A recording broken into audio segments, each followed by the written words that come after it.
Hello, my dear friends. You're on the Military Summary channel, and today we will discuss the situation in Ukraine on the 3rd of August. Today we have a lot of very interesting updates, so let's start. And we can say that by the 3rd of August, the entire front line from Donetsk to Seversk is collapsing. Very slowly, step by step, but it's collapsing, and I think, as I see, the Ukrainians don't have any possibilities to change the situation. Now let's talk about the report of Ministry of Defense of Russian Federation. Today they told us that in the area on the north from Slavyansk, on the south from Kharkiv, on the west from Izium, in this small back, we discussed this back many times. This is the territory we're talking about. If you remember, the Russians, there was some update that the Russians took control over Nordsovka somewhere months ago, but I suppose that Ukrainians managed to push the Russians back. Also, if we take a look at the map of this position, we see that the Russians have some bridgehead on this area in town Bayrak, Gusarovka. And there is a small town in the south, Nordsovka, and this area is under the responsibility of 132nd Defense Brigade, Ukrainian, and they got an order to cross the river and to start some offensive operation, commandos operation, maybe recon operation towards Izium in this forest, but they refused to follow the order. They left their position, and according to information we have, they got into prison. Maybe they're waiting for their court, I don't know. Another important update about the previous 24 hours rocket attacks is about 72nd Mechanized Brigade. This one, our famous 72nd Mechanized Brigade, still on their position, and they are stretched between Artyomovsk and the south of Artyomovsk. And according to the report, the Russians attacked the headquarters of these forces somewhere in Veselaya Dolina, and as a result of that attack, this brigade had some losses, but Ministry of Defense of Russian Federation didn't give us any numbers about that. Another important update came today from Slavyansk, from this area, also about our famous 81st Air Mobile Brigade, who is located in this part of Sherwood Forest, as Russian call this area. As a result of Russian attack, this brigade lost around 50 soldiers and around 5 armored vehicles. And that's it about the rocket attacks. Now let's talk about the front line, about the movements, and so on. As we know, as we discussed many times, there are very heavy clashes on the south of Bakhmut, in front of Bakhmut, and there are very heavy clashes in Avdiivka. We can say that it's not just the very heavy clashes on the front line, we can say that there are few breakthrough in this area. At least 3 breakthrough in Donetsk, and at least 1 breakthrough in Bakhmut, and very heavy clashes in front of Bakhmut. Today we got report that the Russians managed to take this small plant in Solidar by the name of this one, Knauf, this one. If you remember, we discussed this plant a few videos ago. I told you that if the Russians were going to attack Solidar, their first goal will be to take this plant, Knauf. Because this plant is located between 2 rivers, and we can say that this plant is located on the Russian side because they don't need to cross anything and they can establish control over this plant. And today we got information that the Russians completed the clearing operation, and now we understand that the Russians managed to cross and to establish fire control over the north of the small village Bakhmutskaya. And a lot of military experts, Russian experts, are saying that Ukrainians are not planning to hold Bakhmutskaya anymore, because if you take a look at this map, you're going to see that because of the fact Pokrovskaya is under Russian control, so that's why they're pushing Bakhmutskaya from the south. Because of the fact that this plant is under Russian, they have cut the north supply road to this Bakhmutskaya. There is only one way to support, using the road T1302, this one. But this road is also under fire control. As you can see, there is icons on the West Sources map showing that the Russians have already left Pokrovska, and now they're moving towards Artyomovsk or Bakhmut. And there were a lot of updates that the Russians have fightings of somewhere here, right in front of Artyomovsk, in this area. So we can say that this small field between Pokrovska and Bakhmut is in the gray zone. So that means that this road is already cut. So we're expecting that maybe even these days, by the end of this week, the Ukrainians will leave Bakhmutska, this town, and this town will fall and the Russian will take this town. Furthermore, we got more updates that the Russians are not fighting not just in this Knauf plant, but also they are fighting in the east side of Solidar, in this area, and they're pushing the Ukrainians, but the Ukrainians still hold this position. They hold Yakovlivka, they hold Solidar, and they still control Bilogorovka. Berestovo and Sporno is on the Russians. They took these towns a few weeks ago. The same situation with Grigorievka. Today we got some report from military authorities of LPR. He had a very high position in these authorities, and he told that they're planning to establish control over Solidar in the next 4 days. So today is Wednesday, so I suppose that according to his projection, by Sunday we should see the entire collapse of Solidar. So this operation, and this will allow the Russians to cut this area into parts, the Bakhmut part and Seversk part, and that may give a lot of success and a lot of benefits for the offensive party, for the Russians. Now let's talk about this area, about the south from Bakhmut. As you can see, I have already marked in red color the territory that the Russians took control over. And as you can see, there is a difference according to the West sources. Semigorye, Travneva, Stil, and Dolomitny is still on the Ukrainians. But according to the Russian sources, these three towns, is already under the Russians. And now the main battle is around Kadema. And if we're talking about Travneva at the south, the main battle is for Glodasova.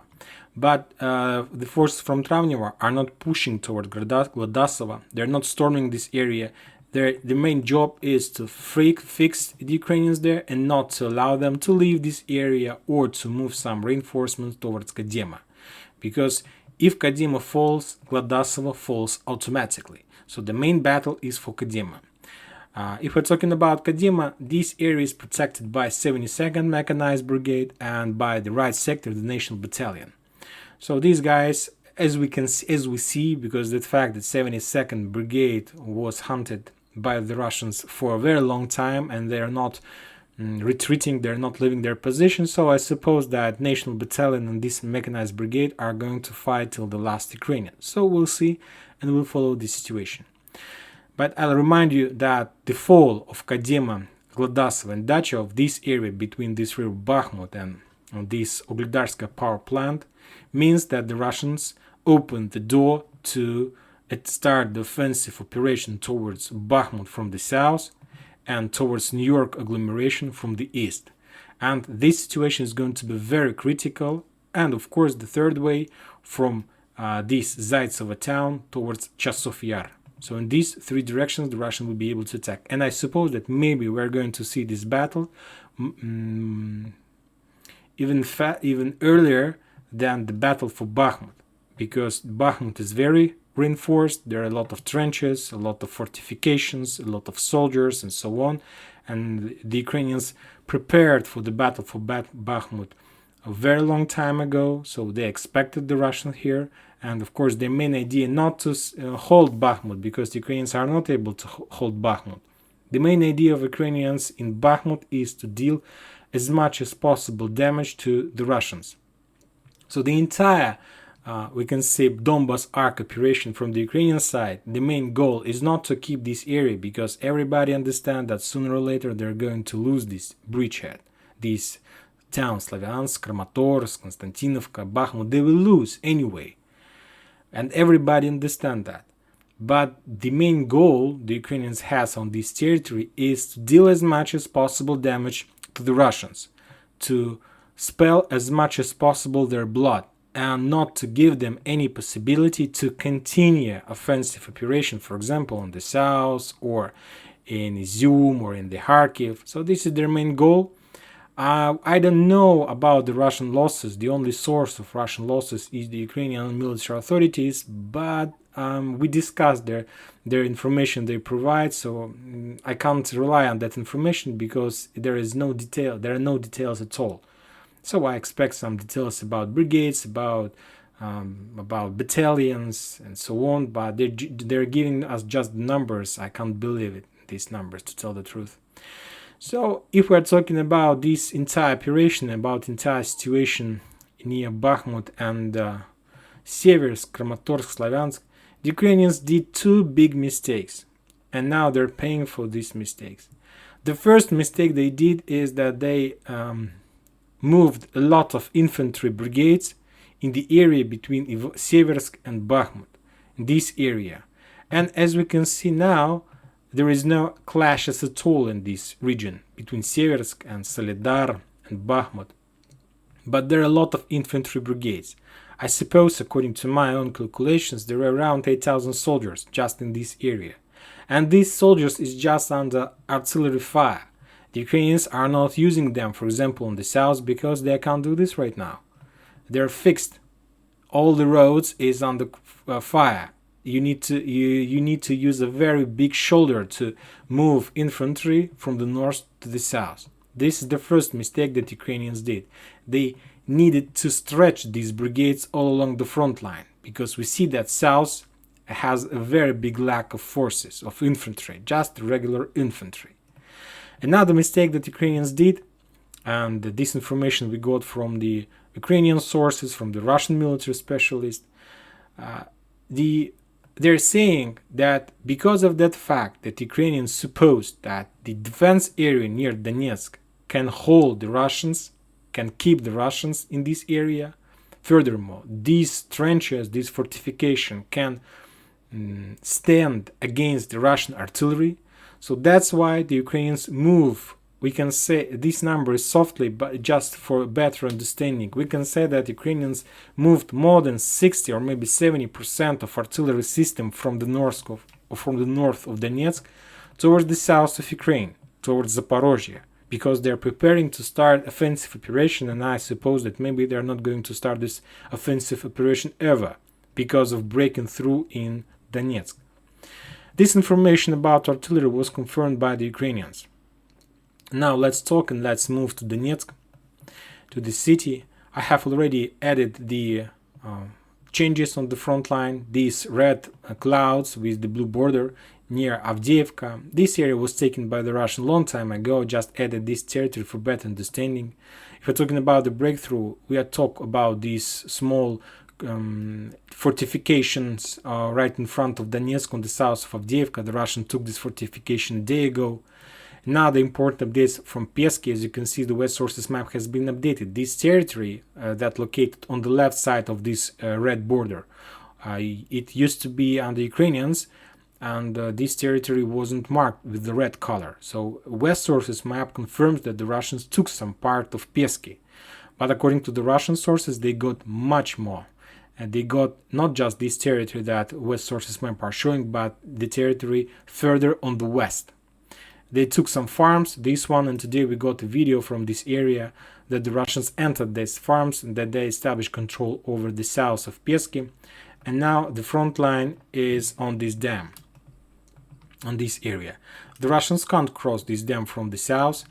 The only way to attack this position is just from the east, and this is going to be a very difficult job for the Russians. If we take a look at the Russian sources map, you're going to see that let's move to Piesky. These are Piesky, this territory, and as you can see, these very high buildings, 5 floors, 6 floors, 9 floors buildings. So of course we can say it's natural fortifications, and there is trenches, there is fortifications on the ground. So the Russians will have to waste some time to crack this nut, but anyway, they're going to do this. So about the artillery, there was a journalist in this area, Ukrainian journalist. He wrote an open letter to the president of Ukraine. He was there on the zero line, or even zero line, we can say. And he told that he was talking about the Pesky, who was on the zero line, and he told that the Russians are using around 6,500 pieces of shell every day. So imagine yourself 24 hours and there is around 6,500 shells every day. That's a lot. It's like ongoing process all the time. The Ukrainians can't raise their head. They can't do this. They're sitting in trenches, and this journalist told that the Russians need around 10 minutes to reduce fortification, a single fortification, to ruins. Just 10 minutes. He told that all this area is full of Ukrainian soldiers, of their dead bodies, and nobody can take them out because it's impossible. This area is under very heavy shelling. If you remember, this is exactly the area we were talking about a few days ago, where the Ukrainians retreated and left their positions. If you remember, some forces from this area decided to retreat towards Vodyane, and they got under friendly fire. There is, of course, and this is the reason why the Russians are so effective near Avdiivka, because the Ukrainians moved more than 60% of their artillery system from this area. And this journalist told that the Russians uses around 6,500 shells and the Ukrainians maybe a few hundreds. So there is no artillery duels, there is no counter battery fightings. So that's why this is very big problems. And today we got information from Zelensky office, from his president office. Zaluzhny asked Zelensky to move artillery back to this area. I don't know how are they going to do this right now, because most of artillery is on the south. Now they need to move this artillery back, and without artillery the counteroffensive in the south is not going to be, because you can't attack, you can't do anything without artillery. So Zelensky needs to decide, or he moves artillery back to Avdiivka, and in this case there is going to be no offensive operation in the south, or this offensive operation is going to be defeated from the beginning, or he needs to allow the Russians to do what they do, and this will lead to collapsing of Avdiivka, Pesky, Marinka, Krasnogorovka defense line. And if we're talking about this defense line, this is the most fortified and the most powerful defense line in entire Ukraine. And collapsing of this front line can cost a lot for the Ukrainians, and it might cost the entire Donbas arc operation. So he needs to decide what to do. But now let's return to Pesky. As you can see, the Russians control the south of Pesky. They just need to crack this net in this civilian part, and I suppose that they can do this if they control this part, like the west part. Now they have control over this road.